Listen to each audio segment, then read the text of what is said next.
Allez, on va vous raconter maintenant une histoire tout à fait extraordinaire, l'Odyssée d'un livre qui a voyagé dans des conditions assez dantesques entre l'Éthiopie et Israël. Je suis ravi de recevoir Ayano Ferrada, qui est israélien d'origine éthiopienne. Bonjour à vous, merci d'être là. Vous êtes journaliste et c'est un livre que vous avez amené avec vous, qui est tout à fait exceptionnel. Combien d'années a ce livre des psaumes que vous possédez? Ce livre a plus de 200 ans. Il était chez ma famille, mon grand-père, qui s'appelle Hanor Regdarechi. Ce livre a traversé les générations. Et quand on est venu en Israël, on l'a laissé sous la protection de notre voisin chrétien. On ne voulait pas voyager avec ces livres, parce que si on nous avait attrapés, on nous aurait tués. Et donc, après 34 ans, je suis allé en Éthiopie et en faisant toutes sortes de choses avec mes cousins, j'ai réussi à le ramener. Voilà, c'est un bien historique. Ma mère et mes cousins, quand ils ont vu ce livre, on a senti, c'est comme si on l'avait ramené leurs parents. Ils ont vu le livre, ils ont commencé à pleurer, comme si c'était des retrouvailles familiales. C'était très émouvant. Et je suis heureux. C'est une histoire extraordinaire que nous avons en Éthiopie et que nous avons laissée derrière nous. Et je crois que, avec l'aide de Dieu, peu à peu, que nous sommes installés en Israël et nous sommes occupés à être intégrés. Et nous voulons aujourd'hui s'occuper de notre histoire pour que nos enfants apprennent notre histoire. Comme les gens qui sont arrivés de France, d'Amérique, nous sommes des Juifs en Israël. Chacun a eu son itinéraire. Les Juifs d'Afrique ont eu aussi leur histoire. Et donc, nous sommes venus parce que nous sommes Juifs, parce que nous suivons la Torah de Moïse et d'Israël, et nous voulons que les générations prochaines puissent savoir cette histoire et la connaître. Alors, c'est un livre tout à fait étonnant. Et il est écrit en quoi? En quelle langue il est rédigé? C'est en la langue de Gez. Moi, je ne peux pas le lire. Ce n'est que les Keis, les grands rabbins, qui peuvent le lire. Ils savent lire des chapitres de ce livre.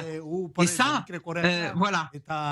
Voilà ce qu'on voit à l'image, qu'il le lit. Il lit justement le livre des psaumes. Saül, le roi, donc il y a le Gez, c'est une langue de Orinia, Agorinia et le Tigri. Et moi, je ne sais pas lire ce qui est écrit ici. C'est comme l'araméen.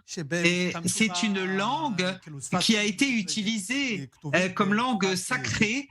Donc, ça a été écrit dans la langue Giz, qui était une langue éthiopienne, qui était une langue qui a été disparaissant parce qu'elle n'était pas utilisée.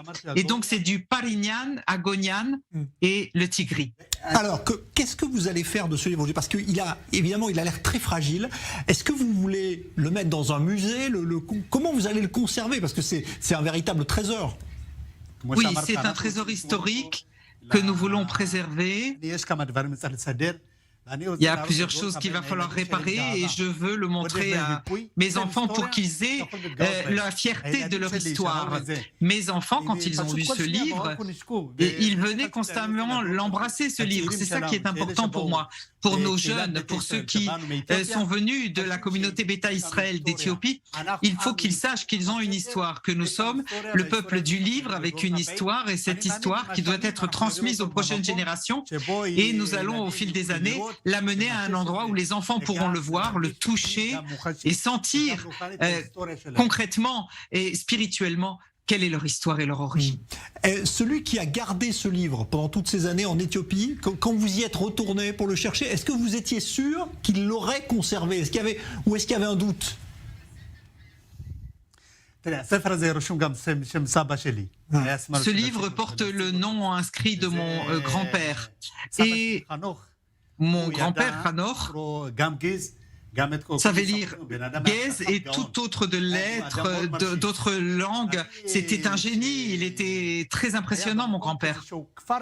Et il était dans un petit village isolé, il a traversé des routes incroyables pour venir, pour partir. Et en Éthiopie, on n'a pas le droit de faire sortir des tels livres d'Éthiopie. Mais j'ai dit, c'est mon histoire. Et donc, on s'est battu pour le ramener, pour le faire venir, parce que c'est ça notre trésor, le trésor de notre famille, de la communauté Beta Israël, du peuple juif en Éthiopie. Il y a beaucoup de choses historiques qui sont gardées dans les églises et nous allons nous battre pour les ramener en Israël, pour les ramener dans le royaume des Juifs. Moi, je suis la 7e génération du royaume des Guidonites et donc il y avait depuis le 7e et donc nous avons ces contacts. Aujourd'hui, quand il y a vous le sortez pour des grandes occasions, il est utilisé aujourd'hui, ce livre, vous pouvez l'utiliser pour des fêtes ou des choses comme ça? Ce livre, comme vous le voyez, il n'est pas en bon état. Donc, il nous faut le préserver comme bien historique. Nous avons d'autres livres. On a les livres aujourd'hui pour faire les prières. Ça, sa valeur est essentiellement historique. Il a plus de 200 ans. Donc, on a à peu près un livre de 200 ans, donc il faut le préserver.